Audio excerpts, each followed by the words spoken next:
Welcome back, ladies and gentlemen, to another episode of the Everyday Gent. It's your boy Captain. We got a full house today, so it's your boy Kyle on the sideline. It's your boy G Funk. It's your girl Melissa Savage, Clumsy Seville. You're gonna get the name Clumsy today because we spoke the man's drink, right? And we have another special guest. Before I even mention his name, I hope you're hitting that like button because this man has done so much for the community already. So hit that like button. We'll give you all some time. Ladies and gentlemen, we have Mr. Boza himself in the house. Fahim, thank you so much for joining us, bro. Sure. You know how long we've been trying to get this man here. This is a testament to when you're getting bigger and bigger as a brand like us, you start to get bigger and bigger, busier and busier people. So if you ever want to start something like this and you want to get to a level even bigger than this, you're going to have to accept that sometimes the bigger guests you get, the longer it's going to take you to get them here because it's been like over a month and a half. I think longer. Longer than that. Yeah. Thank But you for also finding. with my schedule as well because I work away from home. So I think I spoke to Melissa 2 months ago. And then just before I spoke to her, I was on my way out the country. So there we go. So all that just to say thank you to you guys for getting us to be as consistent as we are, to be able to get guests like this. Because when you get guests like this, they want to see how consistent you are with your brand, how you're pushing your things. They're not just going to come on a brand that's not as consistent at all. So it's because of you guys that we've managed to keep pushing and get guests like this. And hopefully with this now, we'll be able to open it up and get more and more and more guests to come on the show. That being said, Mr. Boza, tell the people that don't maybe know you, who are you and what is it that you are here for? So government name, my name is Fahim, which I go by the name of Boza. I'm a son of Wentworth, Durban. And I'm just like the show is, just an everyday gent that grew up in Wentworth and wanting to give back to the community that where I grew up, basically. That's who I am. 100%, man. And also, you are the owner of Happy Valley Radio. Yeah. Why? I don't know why you didn't mention that. Yeah, I don't really like to really put myself out there. I had a debate with myself whether or not I should even come on a platform like this. But I feel that a platform like this is so important for the community at large to have different types of platforms. So us doing the radio and you guys doing the podcast, this is a platform that's so important to get our people represented in media space, which is 100%. lacking. We haven't had that for a while. I remember when I was growing up doing music, this must have been 2007, 8. We wanted to, there was another Bali name was Eugene. He used to play in the church in St. Gabriel's. On the bar. Yes. Oh, Brown, yeah. Yes, Brown. He wanted to Yes. do, or a couple of other oats, a Wentworth Radio. That was Yes, way back when, 2007. time, because he was semi-managing us at the time. We were still in Matric, TSB. We had a group called MSG. And, you know, we spoke about that. He was still staying in Bonway Avenue. He had his own studio sets up there. And after that, we never thought we'd see a Wentworth community radio Station. You know what I Funny mean? story, Brown is actually part of Happy Valley Radio. Look at that. He's hosting a jazz show on a Sunday at from 6 to 9 every Sunday. So we're happy to have him on board. He comes with a wealth of experience, as you know, 100%. love of music, also sows, or rather puts it into the community, does a lot of community work. Definitely. So we're happy to have him on board.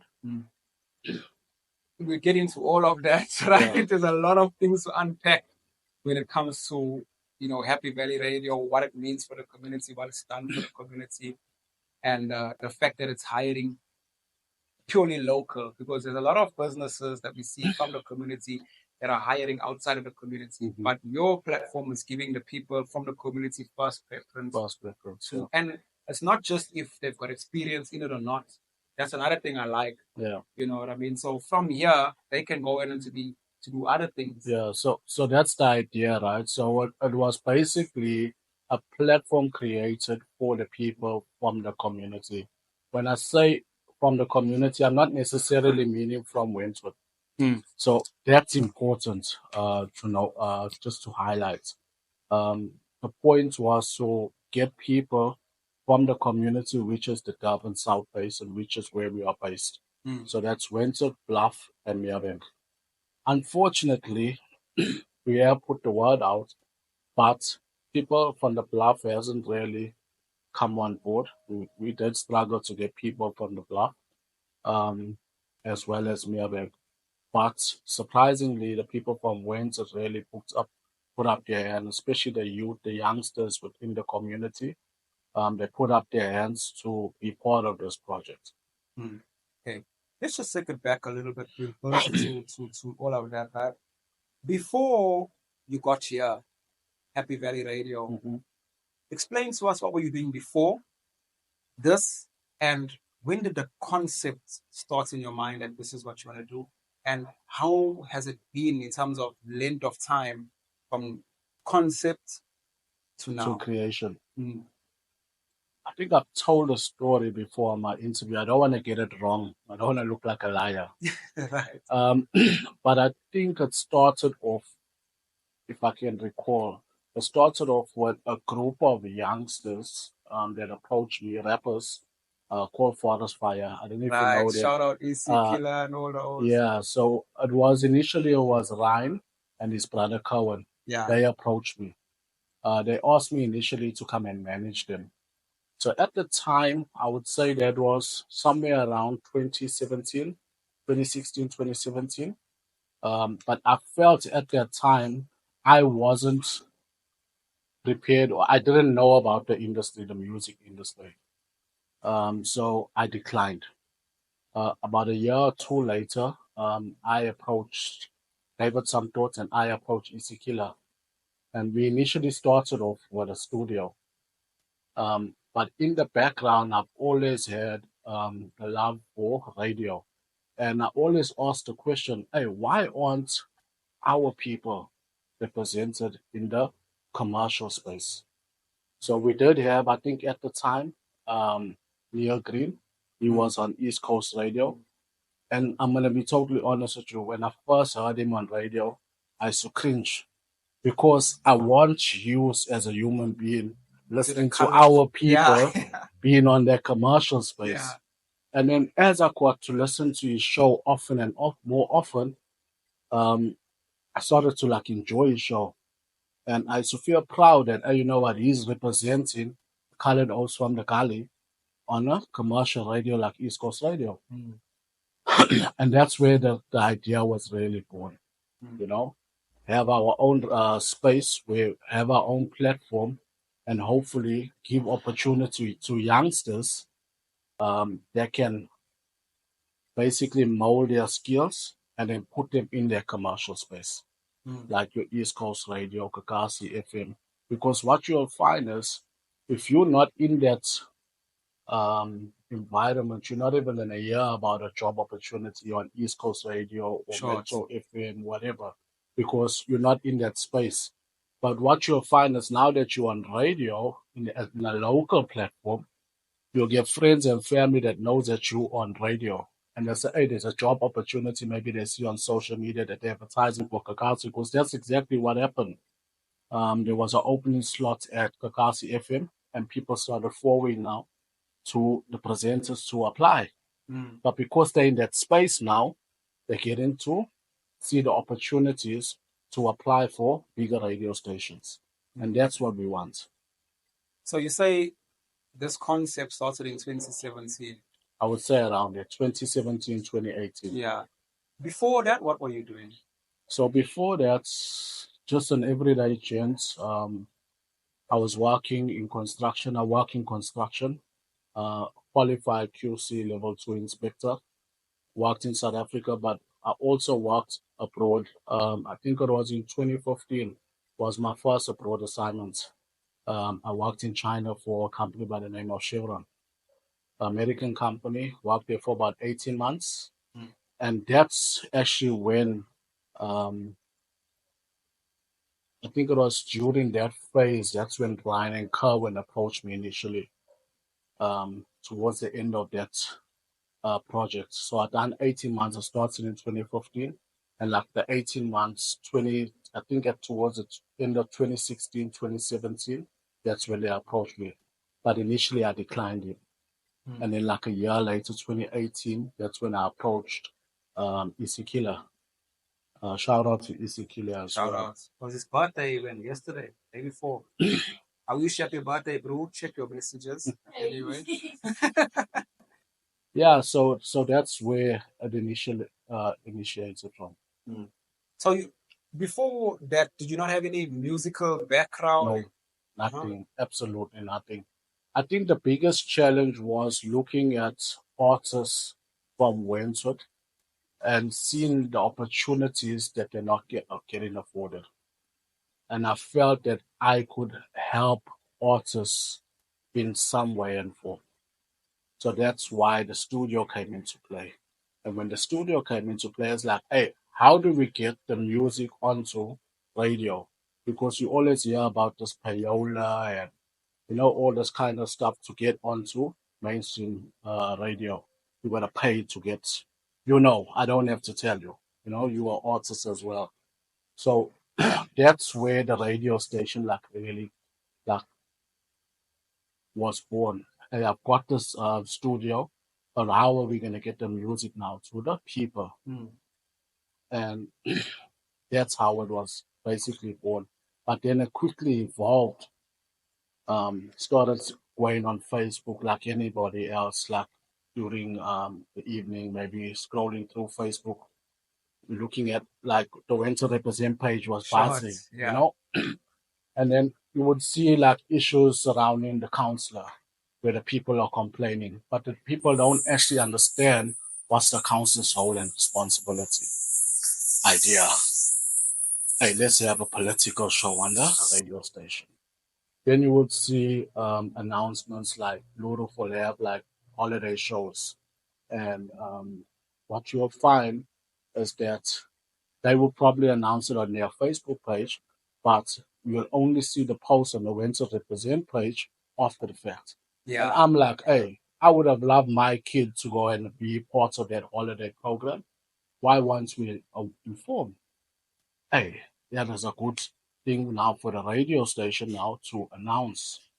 Then the big one was the looting. I think it was in 2021. 2021, yeah. Yeah, when the looting happened, there was a whole lot of these WhatsApp groups and not getting the right information. Hey, how would a radio station benefit that? And that's when it's like, all right, we need to have our own radio. And that's where I started like really pushing to get this thing planning. So you had no background in music? No background in radio. So how did you did this on your own, right? To formulate this whole thing. Where do you, like, I remember you were speaking to Melissa before and you are talking to her about getting this podcast mixers and stuff like that. Yeah. Where you can put how did you get all that knowledge? YouTube, bruh. YouTube. Yeah. To be honest with you, YouTube. Yeah, just YouTube. Just doing a lot of research. Yeah, YouTube. That's all I can say. How difficult is it to start something like of the scale of radio? Because this thing, it's radio. Yeah. It can go anywhere. You can listen to it around the world. Yeah. How difficult is it to get something like that off the ground on your own? I think the biggest challenge was, I won't say the financial aspects of which is the equipment, right? I would say getting people to buy into idea that's not physical yet, and getting people on board to believe in something that they can't see. Fortunately, we had a space, the Abakwase and Royal House, together with the Dream Center. I approached him. The king at the time was Brylan Cock. I approached him and I gave him my idea, and he was kind enough to give us space, but he only really gave us a small space. But over the months, I had to now go and continue talking to them and give them the full vision where they were open to giving me more space now to get the radio station on. And when you got this idea, who are the first people in your mind that you thought, okay, I want this person? Because also, and later on you can explain that, but I want to tell you where I'm going with this is because we spoke about on the Winter group, you're seeing there that, they're speaking to the counselor, complaining about certain things, right? And you're like, hey, political show. Yeah. In my mind, it's like, how do you know who to put? Because this is political matters. You need to know what you're talking about. So what was your thought process like that? Because imagine you're starting off with no experience, no background, knowledge on this, but then you have to put people in places, but not just anybody. You know what I mean? I think I would say I've done a lot of scouring on social media. I think for the political show, for the purpose of the question that you asked me, I was looking for somebody that was number one, apolitical, meaning that's not associated to any political party. But also, I was looking for someone that was actually working on the ground and had the respect of the people from the community. That's not going to be biased towards any political party. I think that's important because for me, I feel like politics, especially in our community, right? I'm going to be totally honest. Our people don't understand politics from our community, straight up. They only understand ANC is bad, DA is good. So we wanted to now, what I wanted to do is like kind of do politics for dummies, basically, like break it down. Maybe that's the wrong word to say. That's gonna be controversial. You see, you watch a lot of YouTube because I'm pretty much typed, okay, radio for dummies. Yeah, no, that wasn't. That wasn't. Yeah, I'm no expert in it, you know what I'm saying? But the point that I'm trying to make is that our people don't really understand politics. If you look in a black household, right, people talk about politics over dinner tables, breakfast tables. In our community, well, at least the home that I grew up in, we didn't talk about politics. It's not something that we as colored people communicate about. It's only now as you get older and you start reading the newspaper, watching the news, you get to understand what politics is about. Only when Gaten came in now. Yeah, hey, everybody is PA. Yeah. So you say that you've managed to look for somebody who's politically inclined. The process of approaching them and because I know you spoke about the cock guy, right? The Island, yeah. That's one aspect of it. But you got him. But coming to a normal everyday person and saying, look, I've got this show. It's not up and running yet. Yeah. There's no, equipment yet, but this is what I want to do, and I want you to do it. I think I was very strategic in the way I did it. So what I did was I planted the seed. So the person that I initially approached, and I've been fortunate with everybody that I did approach. I think I had a 99% execution rate. So everybody was on board, except one person, but we won't name him. He was part of your show. So I think, so everybody that I approached was on board from the jump. So the person was Justin Titus. So he was working on the streets, on the ground, and he was an ex-ANC activist. I won't say a politician, I'll say an activist on the ground. And when I approached him and I explained to him what I want to do and how I want the show to go, he was immediately on board. So I didn't really have any issues when it came to finding people because what I did was when I identified someone, I'll do my homework and I'll do my research on that person and see where that person will be a good fit. I think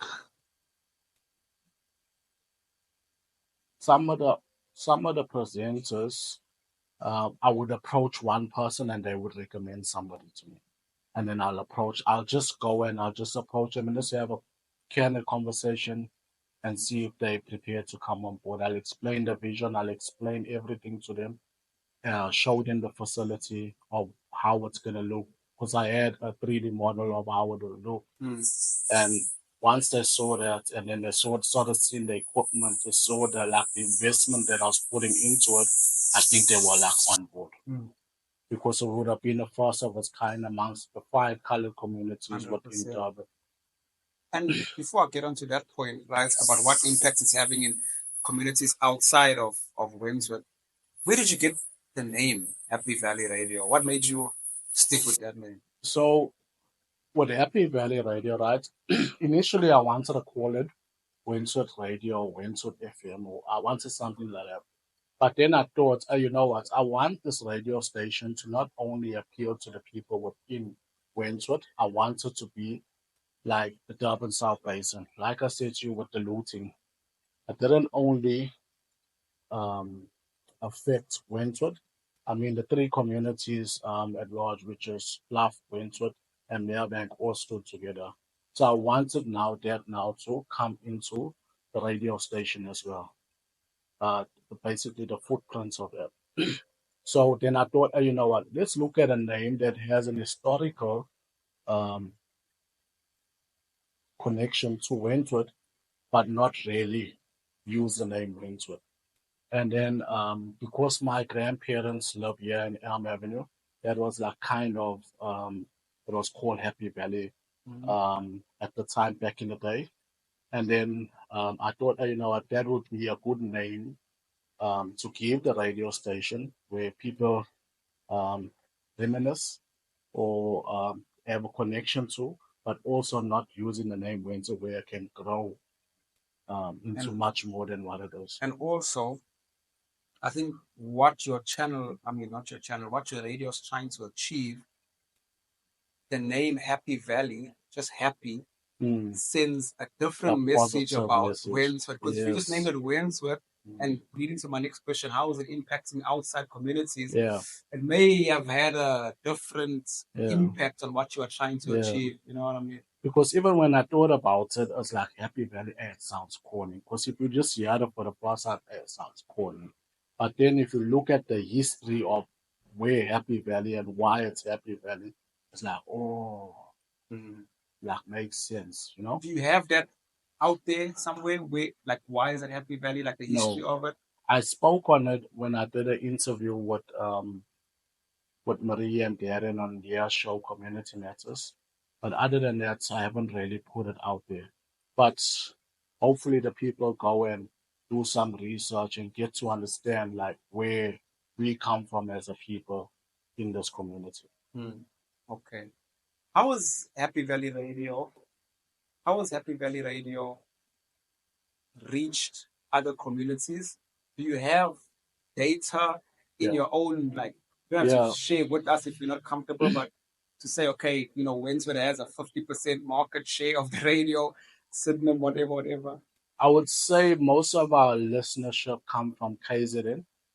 We can't see exactly if it's Wentworth or if it's Pietermaritzburg or if it's in Newlands or Sydenham.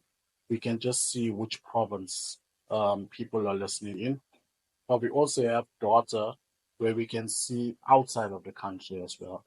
So that's why if you listen to the radio station, you'll always hear, hey, Ireland in the house or UK in the house, because it'll highlight on our little flag that someone from Ireland is listening into the radio station. So we can't see exactly which city or which town. No, it doesn't give you that kind of information. But what I can say, the bulk of our listenership is in KZN region. But we also have a lot of listeners outside of KZN. People that I think of formerly from Wentworth or formerly from our color communities that are actually tuning in, that are in Western Cape, Gauteng, Pretoria, and then obviously people abroad that are missing home. Australia, with what, got quite a few people in Australia, quite a few people in the UK, Nigeria. I know there's a job that's happening in Nigeria. We've got a few people listening from Nigeria, Austria. So we got people all around the world. Secunda, everywhere. Secunda, Shout yeah. out to you. Yeah. When we come back, we're going to take a short break. First time ever I'm saying this because I'm talking with a professional. Take a short break. When we come back, we're going to get into more questions about Happy Valley Radio with the owner, Fahim. If you're enjoying the episode so far, leave a thumbs up there. Please subscribe, share with your friends. Check you in a bit. Welcome back, ladies and gentlemen. After that lovely short break, Fahim was sweating a little bit. He was so nervous. He needed to go and take a little bit of a break because, you know, when you're sitting in the couch with me, it goes like that. No, I'm joking. It's too much flying fish. Thank you so much, guys. If you're still watching us right now, please, again, make sure you hit that like button. I'm not going to always say this just until we get to 500 subscribers, okay? So if you're tired of hearing me saying that thing, let's get to 500 as quick as possible. Share the channel, share the page, share everything with your people so we can get to 500. But thank you to each and every one of you that subscribed so far. 331 at the time of this recording. So, yes. Back with the big man here, we spoke a lot about the beginnings of Happy Valley Radio, how he's managed to pick it up from the ground after having no experience in radio, no experience in music, speaking to different people, getting them on board, and now we'll just continue on from there. So, Boza, with regards to your Happy Valley Radio, right? You've been okay. You said you started in the idea came in 2017, right? But when did the actual radio go live? The radio went live this year, the 15th of January, 2024. It would have went live last year, but we postponed it due to I felt like we weren't ready last year. We weren't at a point where we were ready to actually go on air. And then January just made perfect sense because of the holidays and stuff like that.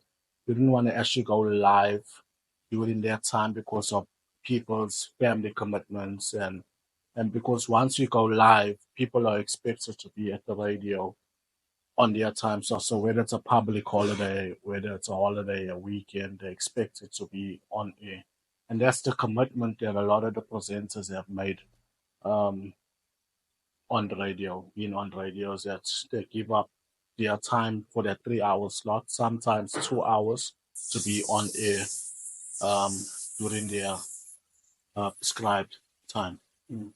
There's a perception that you can't have too many colored people working in the same place, right? Somewhere along the line, you're going to get let down, especially particularly on a Monday when it's time to come to graph after the weekend. How's it been for you so far? Did it meet your expectations in terms of the radio and the people that you hired there? Have they met your expectations? I would say, well, I've always made provisions, right? So when you start something, as you would know, you've got this podcast. But what you'll find is when you start something, everybody's excited, everybody's on board, but then the novelty falls away. And what you find is 3 months, 2 months down the line, you'll find some people will drop out. So the commitment level for most of the people has been fantastic. You know, people are you've got presenters that are coming and starting the radio their shows at 6 a.m. every morning consistently. You know what I'm saying? They're never late. They're always on time. They're never absent. So the commitment level for some of the presenters, for most of the presenters, I couldn't ask for a better team. Braylos, we're not always there when you call, but we always on time. Shout out to you all, man. Yeah. Right. What's been some of the biggest challenges that you've, or actually, wait, has it met your expectations? So you started in January. What was the expectation for it? And did you have high expectations and did it meet that now? What is it, 5 months in? Okay, let's say 4 months. 4 We months literally in, just yeah. started I would say it has surpassed my expectations, especially in the first 2 or 3 months. The numbers have been consistent. Um, as far as like the first month was mind blowing, the people that were logging in. But also now, like I said, with the presenters, the people also, I knew now we needed to continue keeping people engaged. So we are trying to freshen up our shows. We are trying to improve our shows. But the most important thing is having the right content for people to continue to engage because you don't expect people to listen in just for listening in. You know what I'm saying? They need to be engaging. We need to have good quality music. We've had some calls asking our listeners, hey, what type of music do you want to listen to on radio? We know the type of music that we like the people listen to, mostly R&B. Old R&B, kind of newish R&B. That's what people like. So we know that the people from our community like Amapiano, but not as much as they would hear on a commercial platform. So we're giving people what they want as far as music. But where we need to improve on is maybe on the content side. And that's something that we're working very hard at presenting good quality content where we can engage with our listeners. That's important. On a content side, who decides the plan for the day, for the week? Is it just that you'll get Ashley and Melissa and say, okay, guys, you'll have your segments of everyday chance. You'll decide what you're doing with that. I'm giving you the space. Or is there an actual theme that goes along with it? So we do have a team, which is based on a monthly basis. Like for instance, the month of April, where we were honoring or highlighting Freedom Month and highlighting the people that came from our community that were involved in the struggle, which is like your Greta Applegreen, which she had on the show this past week. And then also highlighting people like Bears of February, which is not from our community, however, is from a community just like ours. And then also letting people know that, you know what, there was people from our community or communities like ours that were also involved in the struggle, which isn't really highlighted in the commercial space, in the mainstream. Um, so that's important to highlight that, hey, look, listen, we also had people that were involved in the struggle. I think the most notable one was Robert McBride and Brian McBride, which is well known, and he's mentioned in the mainstream media. However, the significance that Greta Applegreen played within that struggle, you can't do away with it. So we needed to let people know that, look, listen, yes, as much as we had Robert McBride and Brian McBride, but we also had Greta Applegreen. And the new generation don't know who's Greta Applegreen. So that's why it's important to have a platform like this where we highlight this to our community. Shout out to the Applegreens and the McBrides, because actually when I was in matric 2007, giving my age now, I was tasked to do an assignment for history. I was a master in history, and I did an assignment on the McBrides, Oh, right? nice. And they were staying in Pastor Johnson. I think Bali was staying there. Was it Pastor Johnson? Yeah. And we went to the library in town and spoke to the Bali and everything. And I got 100% for that assignment through. So thank you very much. Because of that, I got an award in school. They clapped for me and everything. And that was the first time in my life I actually got an award for anything in school. So shout out to you guys for giving me that chance and being so open just to allow, young students at the time into the home and sharing that insights into, where we also want Robert McBride to come on to Happy Valley Radio. Hopefully we can get him one day. Yeah, 100%. On the music front, bro, I want to ask you this because I've seen, I think it's Taryn Stewart. I think it's Daryl Williams. Is he with them and then other chair? No. So Taryn's hosting a pop show together with Morgan Dry. That's on a Monday evening. With the other cherry. Yeah, she's part of the Drive Home show, which is every day from 3 to 6. And then she's got an extra show with Taryn Stewart on a Monday, which is like genre specific pop music. Shout out Taryn representing Josini Grove. I'm from Josini Oh, Grove, awesome. actually. Okay. Yeah, she stays at the top, I stay at the Oh, bottom. nice. So shout out to you, Taryn. Thank you for representing. But here's my question. I thought I do like a top 40 or a top something there on their show, one of the shows. And I hadn't seen on that top 40 any local, talk about local, colored, or even if it's not colored, just local music there. Yeah, I think that's where we fall in short as well. What does it take for because I know you had Hali on the show. Yeah. And for me, I respect that kid. I feel like he's up next. He does the type of music that I do, which is brain funk, right? Yeah. So I feel like brain funk needs a voice in the music industry. I talk about it all the time. Chucky is my number one music idol over even Kanye West and everybody else, because obviously he's one of the people who cemented brain funk in the culture of music, and I really appreciate that. But not that I'm talking bad or anything about whatever you're doing. I'm just trying to ask what will it take for our artists, because I know earlier on you spoke about, EC Killer, Forest Fire, speaking to those guys who are local lads, right?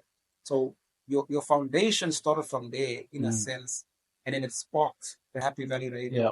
So what does it take to bring that full circle and get more of those people, like, people from our circle in terms of community, to get more and more play on the radio? I think we kind of dropped the ball on that, if I'm going to be completely honest, because that was the whole point of getting our own radio station, is to give artists like Hali a platform, and we don't want to only bring him in for interview, play his song for that moment, and then never play it again. I think we dropped the ball where we're not playlisting local artists to be more regular on the radio station. And that's something that I'm trying to address now. So at the moment now, we are currently using a music platform to play our music. So whether that's either Apple Music or we're using YouTube Music. But what I have been doing now is starting now to get music submissions. And then we've got a panel of music compilers that represents the radio station. So when artists send their music through, they will listen to it, and if it fits within the profile of the station, then we will playlist it. So that's something that we're improving on.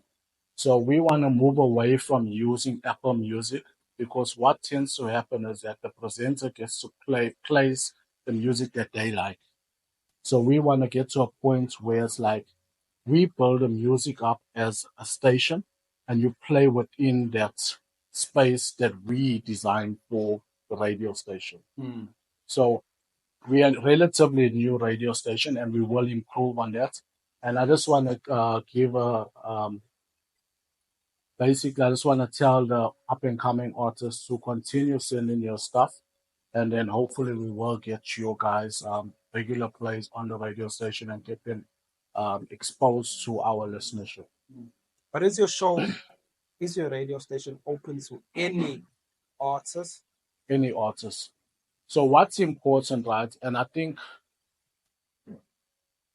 we need to identify that we need to improve the quality of our production when we're making music locally. That we need to start, because I've also got a studio. So what you'll find is that guys are coming there with bedroom quality, studio quality sound, and then they send it to me. The music is not even mixed or mastered. Then on top of that, they're not even registered with the correct bodies. And the problem is they don't even know which bodies to register with in order for me to play your music on the radio station. Because it's such a guarded secret. No one really puts the up and coming artists on game as to whether you sampler, whether the song is embedded with Risa. No one knows about that. So everybody keeps their cards to their chest. And they don't really tell the up and coming kids, hey, you need to register with Risa, you need to register with Sampro. You need to register your music with Sambra in order for you now to get airplay. They've been sending music out to Metro FM, East Coast Radio, and possibly that's the reason why they're not getting playlisted on on these platforms. 100%. And that leads me to my next question, because this has been the biggest challenge for us. My man Kai that's sitting over there right now, we started Freeway Society in 2011, 12, 2011, right?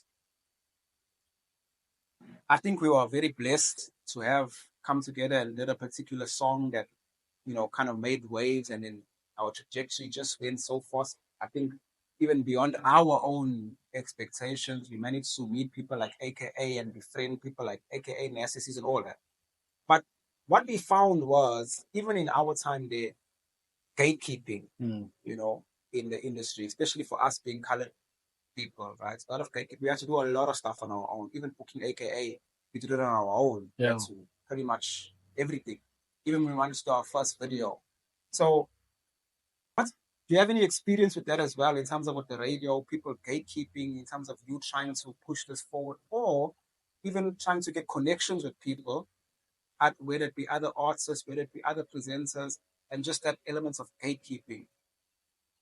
I wouldn't say from a radio perspective, because you must remember this is a platform where artists, if we approach an artist where we've been fortunate, if we approach, and we haven't really approached a lot of artists, um, but we have approached a lot of political leaders, and they know that the platform that we're giving is going to allow them to broadcast their message to our listeners. So they've been coming on board.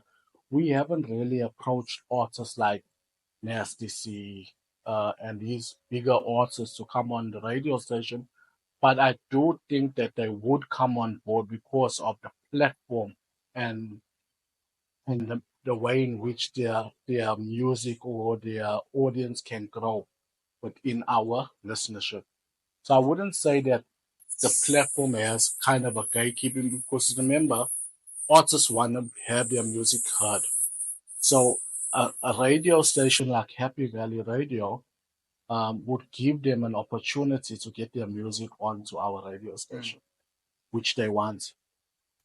But So remember, the challenge with artists like that, excuse me, is that you don't talk to them. You got to talk to their to people. their Talk to their people, yeah. Now, that element, that's what I'm saying now, because I'll give you an example. So we wanted to put our song on one of the radio stations. I won't mention the name because of the controversy around it. But we went the normal route, dropping the record off there, and whatever the case is, right? Now, we knew the song was pretty good everywhere. But when I went with the manager at the time, and the radio station was right upstairs from where I used to work. Okay. So it was easy for me to get that connection. So when I went to the manager at the time, one of the other popular artists came into the radio station with a small bag, right? Dropped his CD off. The CD just had a piece of paper with the name slapped on it and that bag. And there was bands in that bag. And we quickly understood that's how you get played. So that's like the gatekeeping element of it now. So if you're not in the circle, this person, and not so long after that, that person's same song, when you listen to it, went number one on that station. It just got repeated plays. Plays. So that's what I'm trying to say. Like, if you're trying to get an artist, and you got to speak to that person's person, but that person's person has allegiances with this person, so they'll gatekeep you. Because they know that if this person comes on your radio station, it's doing more good for you than for them. Yeah. You know what I mean? I haven't really experienced that because we're relatively new. I haven't really approached artists of that stature. I think the biggest artist that we got, that we asked to give us something, was Ernest Smith, who was also a son of Wentworth. And he was, I mean, more than happy to assist us. And that was just like a little liner, like, hey, yo, this is Ernest Smith, and you're listening to Happy Valley Radio. The other artist that we did approach was the artist from Cape Town. She won Paxton Phyllis. Right. So she also, I sent an email to her manager, and basically less than an hour later, I got an email from from a manager back giving us the exactly what I asked her, which was called basically a radio liner. Yo, this is Paxton Phyllis, and you're listening to Happy Valley Radio. However, I must say that I have approached local artists which were kind of big in the 90s, and from communities like ours. Some of them our heroes, some of them your heroes. And up till today, I'm still waiting for a radio liner. That's my thing. So, do you feel that our people support No, our people? no, absolutely not. No. And that's one of the biggest challenges that I've had, as not so much on the radio station side, but more on the studio side. Is that when I approached this, the music side, I approached it with, hey, let's work, just try and work together. But then I quickly realized that everybody's for themselves. And that's why we or we as a people and the artists that we are, because we got good artists locally, but everybody's in their own bubble. And no one supports the next person because we don't want to see them succeed. But not knowing that if they succeed, we succeed. Because once they're in the industry, because let's face it, right, there's no one in Wentu that's in the industry. Besides, I would say, Ernie Smith. He's in the industry. Other than that, there's no one in the industry. Even like the hero that you mentioned now, Chucky. He's not in the industry. He's not mainstream. He's doing shows in bars and clubs and stuff like that. That's not the industry. The industry is not in. It's the fact. It's not in the industry. So you'll find that we don't support each other, to be honest with you. And that's the biggest downfall. That is the biggest problem. But I'm not defending him. But I won't lie to you, Chucky is very supportive of people who wanna do stuff. But I mean, I get your point. Overall, you're speaking about our people just not supporting, our people. I remember when we had an STC here, when he was with us and coming up with us and everything in Free World. We knew a gym. Maybe it's because we were in the music that we could, it's like what's happening now with this Kendrick and Drake. Yeah. Some people are saying, Kendrick's bars were weak and everything. It was weak. Before it was weak. Look at that. What's your opinion on it? Bro! Pause. Dog, the man demolished Drake. Hey, maybe the bars went over by. That's what I'm saying. So I'll give you an example, right? You must understand Kendrick. Okay, now we're gonna talk about it just a little bit. You must understand Kendrick Lamar's style, and he gave you that piece of that when he started the track in the beginning with that Teddy Pendergrass sample. I mean, who does that on a diss track? But he's trying to tell you this is what you can expect from me, grown man shit. That first, because it was broken up into 3 different beats. Like that first beat, he was sunning the guy. Sunning him. Yeah, he was sunning the guy. Yeah. The second part of it, he went on that, that thing. Most people don't even realize there was a first-person shooter track that Drake and J. Cole did. Yeah. Kendrick was supposed to be on that track, right? So what he did was he used J. Cole's verse. If you go listen to first-person shooter, J. Cole's flow in that verse, Kendrick used that one in the second verse, when the second part of second beat, yeah. For his one, because that was J. Cole's second verse. You get the entendre there. So he used that same flow and this guy.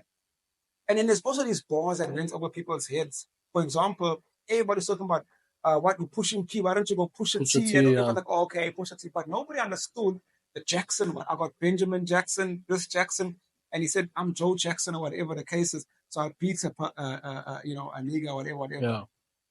They're like, okay.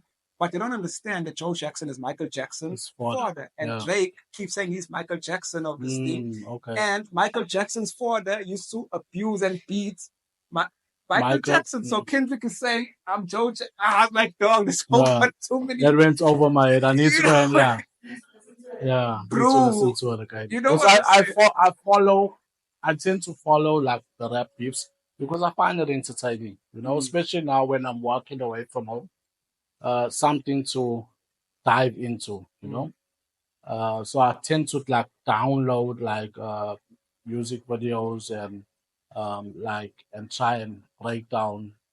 But Euphoria just came out like 2 days ago. Yeah. So came out last night. Yeah, so I listened to it like twice. Myself and Doogie was sitting and we were listening to it.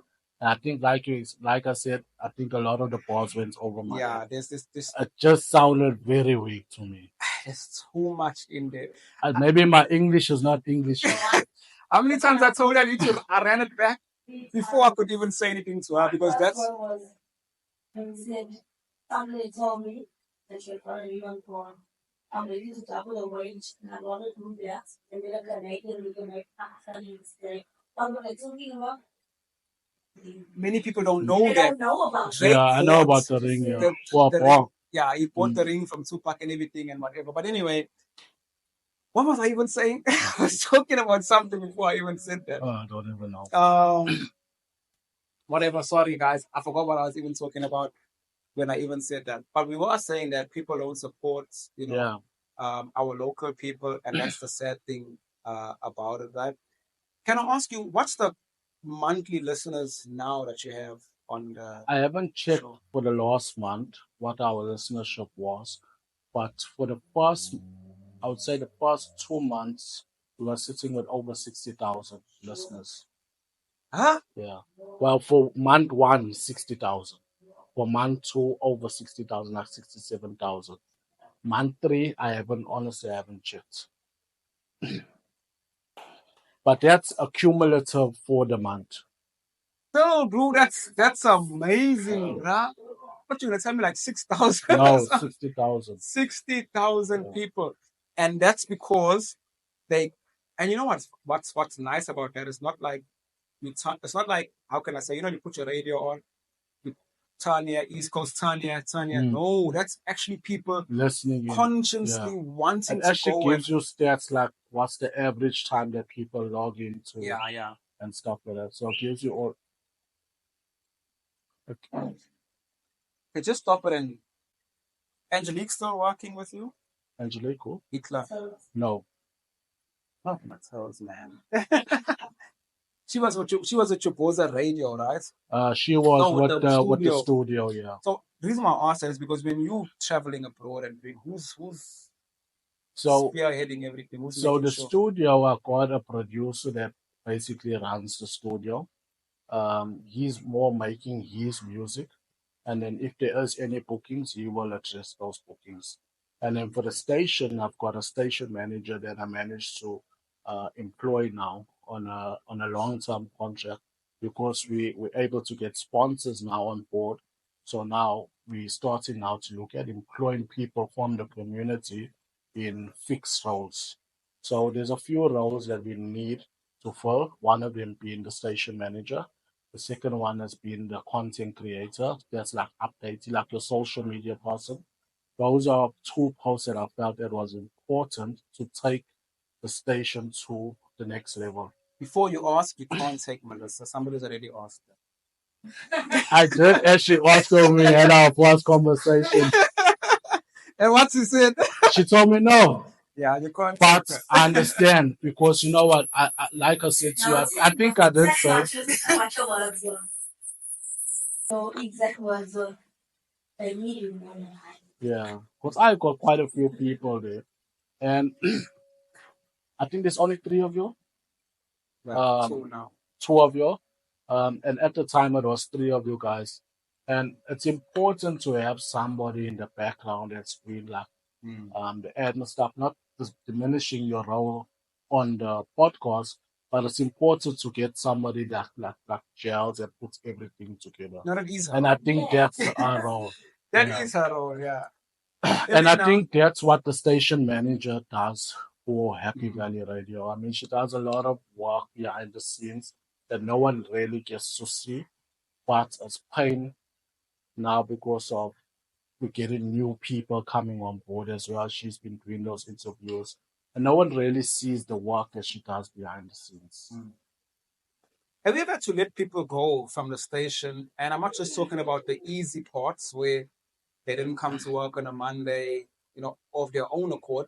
I'm talking about where what you thought you saw in them in the initial talking stages was not what you were actually getting on the show. So you try to invest, I'm sure you try to invest some time in them and whatever, but they're just not cutting. No, because the problem, I won't say the problem. The thing is, everybody within the radio station, Happy Valley Radio, I won't say amateurs, but they're all new to it. So I'm not gonna run somebody off because maybe they don't um, pronounce your R's correctly, or you understand what I'm saying. So I will never do something if they want to leave. If they're not happy being on the platform, they're more than welcome to leave. But I would never run somebody off the station. I would rather see if I can try maybe put them on another show that's more suitable for them than to run them off. So your attrition is perfect. You've never lost anybody that you've brought on. I have lost people, but it's not that I ran them off. They decided to leave the radio As you said station. earlier. Yeah. So I think, like I said to you, the novelty of some of the shows have, um, or the novelty of the radio station has worn off. So people decided to tap out. Um, but I must say, like, I think the biggest problem is communication. So people decide to I was leave. just telling my blue Kai about the same thing today. Yeah, We were people chatting. decide to leave. They just don't rock up. I mean, they Yeah. don't phone you. They don't text you. They just don't come. And it's like, what's going on? Fortunately, the system that we're running, it's like 24 hour, 24/7. So we are able now to play like automated music in spaces where we aren't able to have a presenter um, present in studio.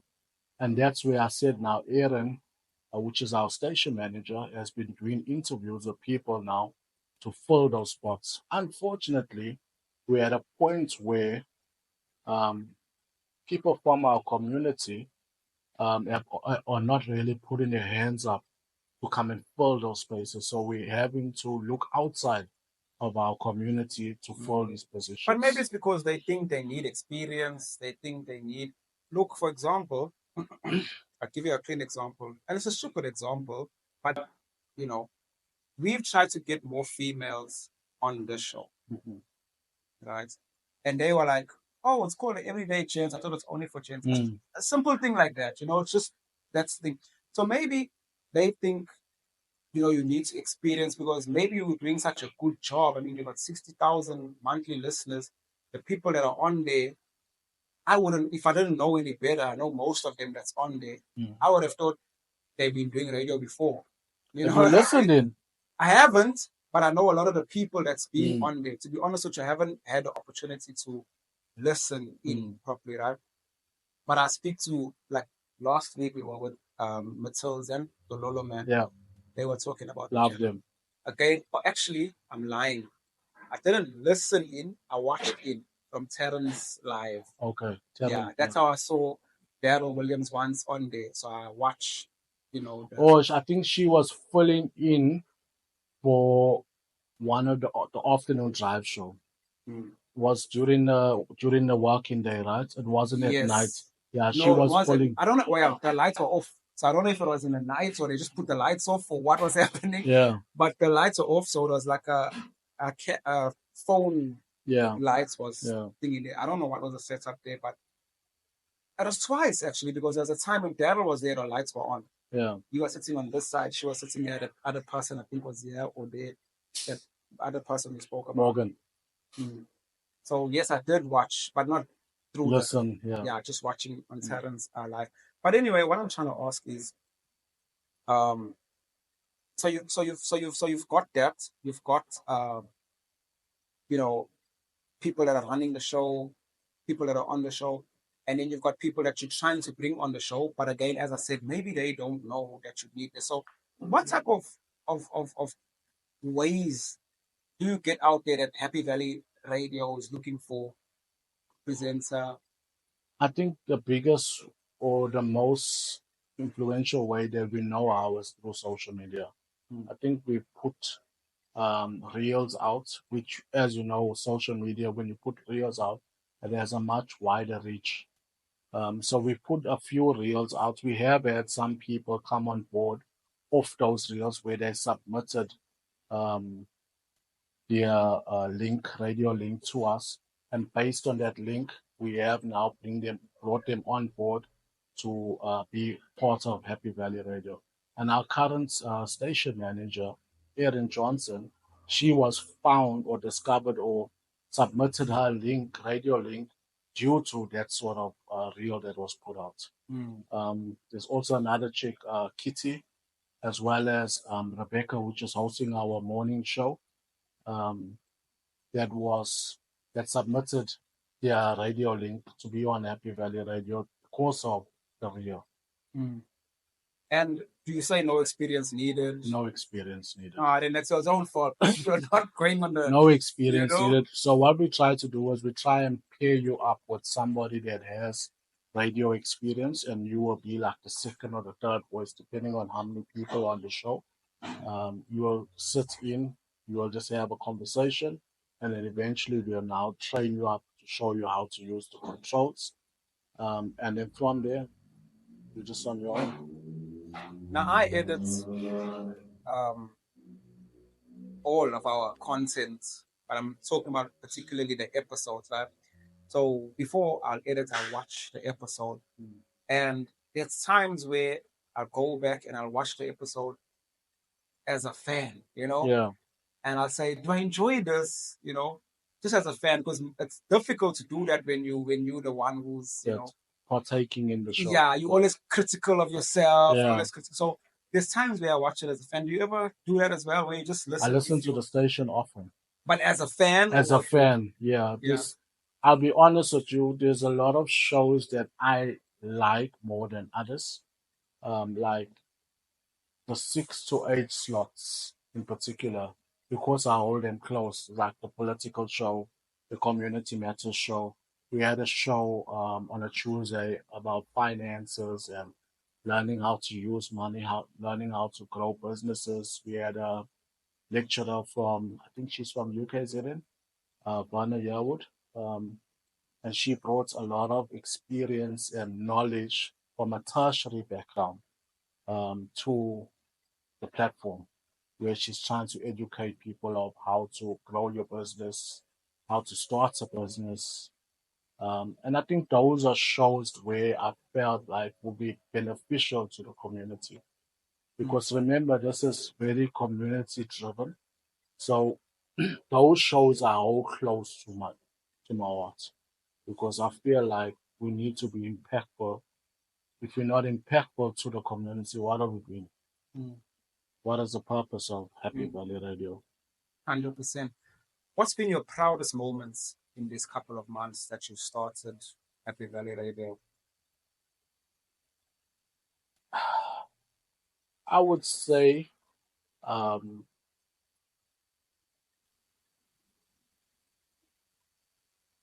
in the editors, was lent.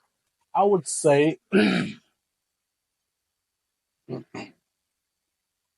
just starting it, just putting it out there, and seeing the people, seeing the pride that the community has to have in their own radio station, hearing themselves on the radio, enjoying the music, interacting with the presenters, because ultimately that's what the presenters like, interacting with the community and vice versa. I would say that's the proudest moment when it comes to the radio station. Do you have plans to go, what's the word? Terrestrial, FM? No. Digital, like, for example, you have, what's this American one? Power, what Charlemagne and them, yeah. where you can watch them. Yeah, so that is the plan. So, so at the moment now, we're just doing audio. but the plan is to do, I won't say podcast format, but there's certain shows that I've identified that we can podcast. When I say podcast, is that we'll do video with audio, and then we'll upload it onto the digital platforms, whether that's Apple Music, whether that's YouTube, um, and try and monetize it in order to get money for the presenters that are part of their particular show. So there Well, is a plan for that. let me just sit like this is my interview now for that. Huh?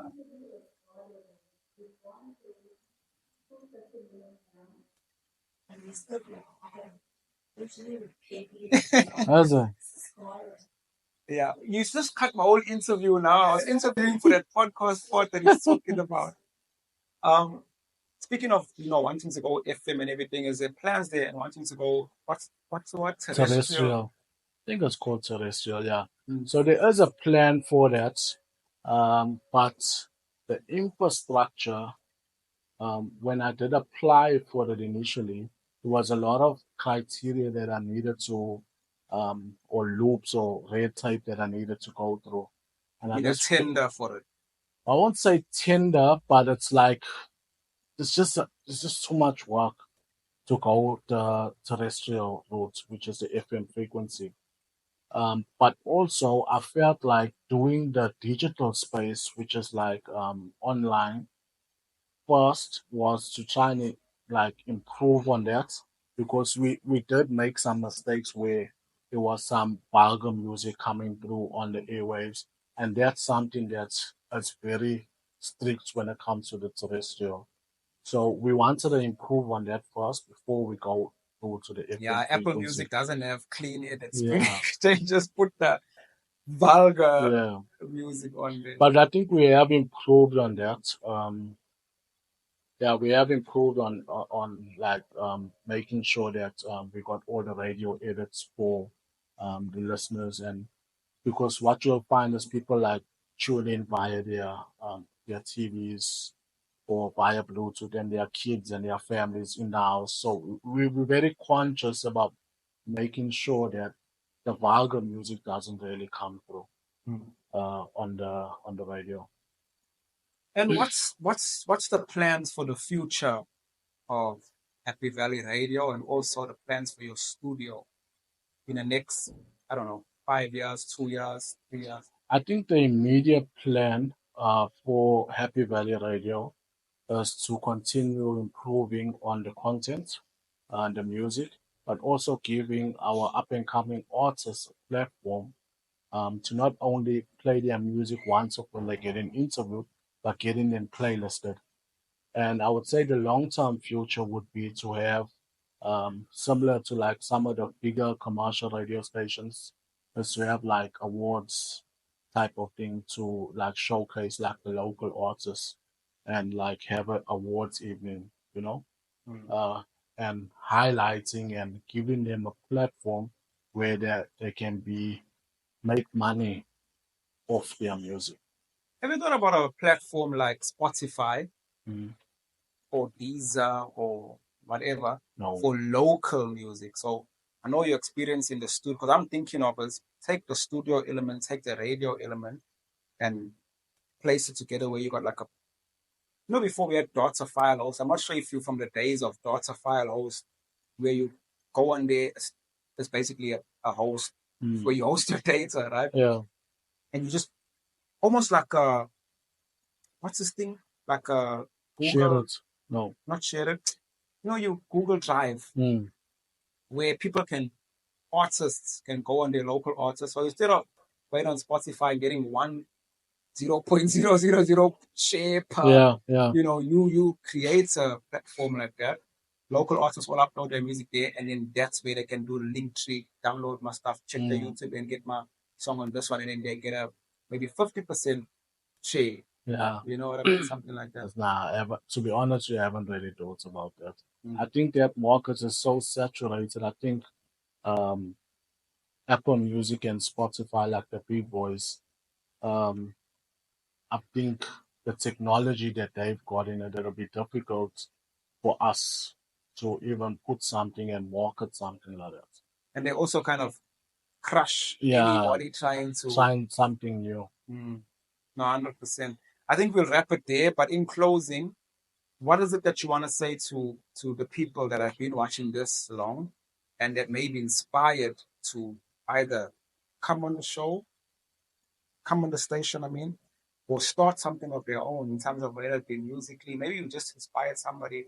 Because a lot of the challenges that we have is that not a lot of people, personally, I've been in music for so long and I didn't even know where Boza Studios was. Mm. You know what I mean? And Yeah. I've been doing this for a long time. So maybe now people know a lot more now. They know where to find. Now I know where to find Boza Yeah. Studios, right? But they know where to find you. Or maybe if they don't, where do they find you? What message do you have for them that want to also... And I love the fact that you sitting here because in the beginning you mentioned that you have zero experience. And that's always people's thing. Yeah. They think I need to have Just start. this. Yeah. Mm. Yeah, I think it's believe in yourself. I know it sounds a little bit cliche, but I think like if you have a vision, believe in yourself and believe in your ability to try and start something. And you don't need money for everything that you try to do, you know? I think a lot of the biggest issue is that people feel that you gotta have money to start something. Yes, for the radio station we had to have money to buy the equipment. Because the equipment's not cheap.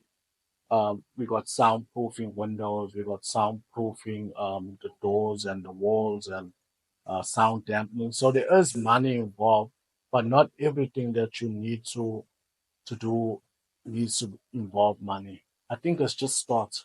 Mm. If you believe in something, just do it. How important is it to approach sponsors?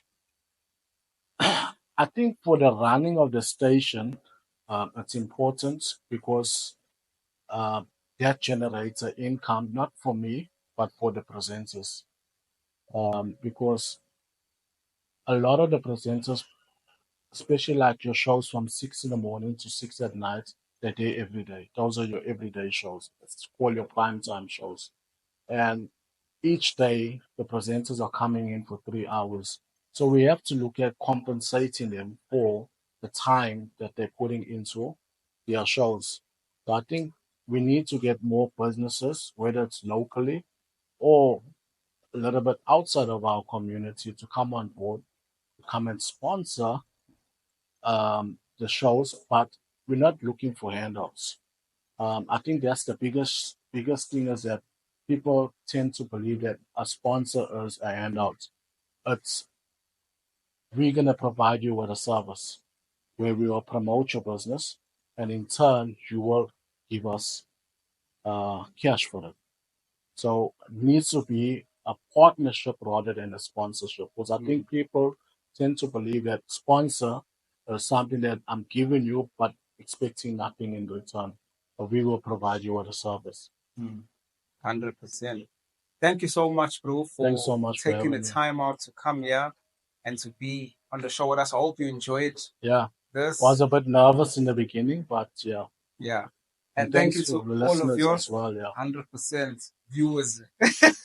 viewers. Yeah, too used to Happy Valley Radio. Yeah, thank you to all of you guys who have, stayed this long. I think this is going to be one of the longest ones that we've had, but it was 100% worth it. If you enjoyed it again as well, please feel free to leave a like and subscribe as well to the channel so we can bring more amazing guests, maybe even bring him on again in the future to talk about some other stuff. And if you want to see me on Happy Valley Radio there with that podcast thing, flood his inboxes. Tell us where they can get in touch with you or whatever. flood that shit. Say you want your boy Captain over there and then force his hand. Got a big hand, so you need to force it, right? Where can people get in touch with you? So they can get in touch with me on Facebook. I do have a personal Facebook account, Fahim Reach. However, I think the best way to get in touch with me would be through Happy Valley Radio. We've got Facebook, we've got Instagram, Happy Valley Radio, or H_V_radio. You can also follow us on TikTok as well.